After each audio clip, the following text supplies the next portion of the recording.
Hi and welcome back, and we'll see how long I feel like reading. But this is today's reading, be Genesis chapter 40. Thanks for joining.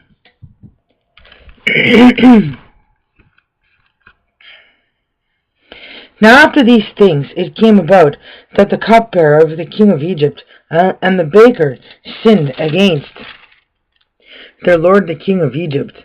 And Pharaoh grew indignant at his two officers, at the chief of the cupbearers, and at the chief of the bakers. So he committed them to the jail of the house of the chief of the bodyguard, to the prison house, the place where Joseph was a prisoner. Then the chief of the bodyguard assigned Joseph to be with them, that he might wait upon them, and they continued in jail for some days. And both of them proceeded to dream a dream, each one his own dream, in the one night, each one his dream with its own interpretation. The cupbearer and the baker, who belonged to the king of Egypt, who were prisoners in the prison house, when Joseph came into them in the morning and saw them, why, here they were looking dejected. And he began to inquire of the officers of Pharaoh, who were with him in the jail of his master's house, saying, For what reason are your faces gloomy today? At this they said to him, We have dreamed a dream, and there is no interpreter with us. So Joseph said to them, Do not interpretations belong to God? Relate it to me, please.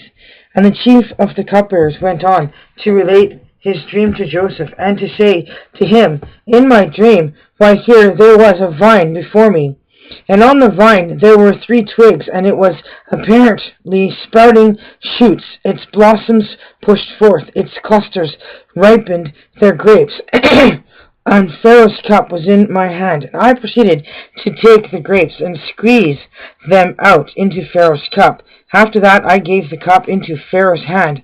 Then Joseph said to him, This is its interpretation. The 3 twigs are 3 days. In 3 days from now, Pharaoh will lift up your head, and he will certainly return to your office, and you will certainly give Pharaoh's cup in his hand, according to the former custom, when you acted as his cupbearer. Nevertheless, you must keep me in your remembrance as soon as it goes well with you, and you must please perform loving kindness with me, and mention me to Pharaoh, and you must get me out of this house, for I was, in fact, kidnapped from the land of the Hebrews, and here also I have done nothing at all for which they should put me in the prison hole. When the chief of the bakers saw that he had interpreted something good, he in turn said to Joseph, I too was in my dream, and here there were 3 baskets of white bread upon my head, and in the topmost basket there were all sorts of eatables from Pharaoh, the product of a baker, and there were fowls eating them out of the basket on top of my head. Then Joseph answered and said, This is its interpretation. The 3 baskets are 3 days. In 3 days from now, Pharaoh will lift up your head and from off you, and will certainly hang you upon a stake, and the fowls will certainly eat your flesh from off you. Now on the 3rd day it turned out to be Pharaoh's birthday, and he proceeded to make a feast for all the servants, and to lift up the head of the chief of the cupbearers and the head of the chief of the bakers in the midst of his servants. Accordingly he returned the chief of the cupbearers to his post of cupbearers, and he continued to give the cup into Pharaoh's hand. But the chief of the bakers he hung up, just as Joseph had given them the interpretation. However, the chief of the cupbearers did not remember Joseph, and went on forgetting him. And it came about at the end of the 2 full years that Pharaoh was dreaming in fear. He was standing by the river Nile, and here, ascending out of the river Nile, were 7 cows, beautiful in appearance, and fat-fleshed, and they went feeding among the Nile grass. And here there were 7 other cows, ascending after them out of the river Nile, ugly in appearance, and thin-fleshed, and they took their stand alongside the cows by the bank of the river Nile. Then the cows that were ugly in appearance and thin-fleshed began to eat up the 7 cows that were beautiful in appearance and fat. At this Pharaoh woke up. However, he went back to sleep and dreamed a second time. And here there were 7 ears of grain coming up on one stalk, fat and good. And here there were 7 ears of grain, thin and scorched by the east wind, growing up after them. And the thin ears of grain began to swallow up the 7 fat and full ears of grain. At this Pharaoh woke up, and here it was a dream. And it developed in the morning that his spirit became agitated. So he went and called all the magic-practicing priests of Egypt and all her wise men, and Pharaoh went on to relate his dreams to them. But there was no interpreter of them for Pharaoh. Then the chief of the cupbearers spoke with Pharaoh, saying, "My sins I am mentioning today." Pharaoh was indignant at his servants, so he committed me to the jail of the house of the chief of the body guard, both me and the chief of the bakers. After that, we both dreamed a dream in the one night, both I and he. We dreamed each one his dream with its own interpretation, and there was with us there a young man, a Hebrew, a servant of the chief of the bodyguard. When we related them to them, he proceeded to interpret our dreams to us. He interpreted to each according to his dream. And it turned out that just as he had interpreted to us, so it happened. May he return to my office, but him he hanged.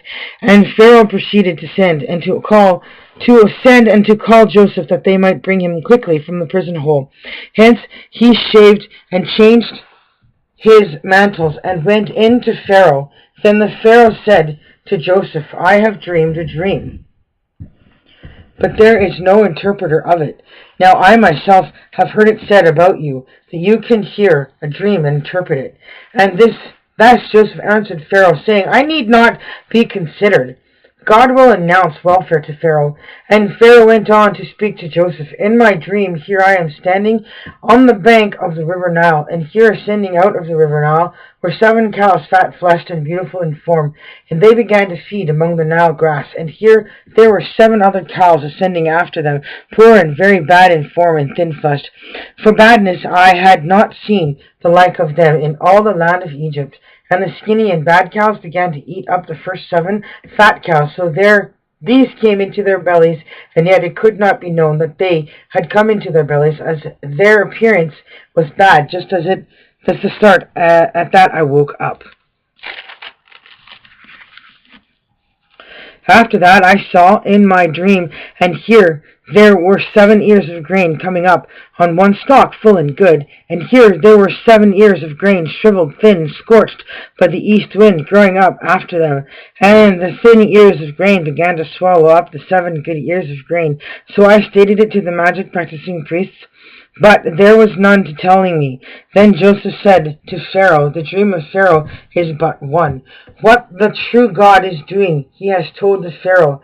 Then the 7 good cows are 7 years. Likewise the 7 good ears of grain are 7 years. The dream is but one. And the 7 skinny and bad cows that came up after them are 7 years. And the 7 empty ears of grain, scorched by the east wind, will prove to be 7 years of famine. This is the thing that I have spoken to Pharaoh. What the true God is doing, he has caused Pharaoh to see. Here there are 7 years coming with great plenty in all the land of Egypt, but 7 years of famine will certainly arise after them, and all the plenty in the land of Egypt will certainly be forgotten, and the famine will simply consume the land, and the plenty once in the land will not be known as a result of the famine afterward, because it will certainly be very severe. And the fact that the dream was repeated to Pharaoh twice means that the thing is firmly established on the part of the true God, and the true God is speeding to do it. So now let Pharaoh look for a man discreet and wise, and set him over the land of Egypt.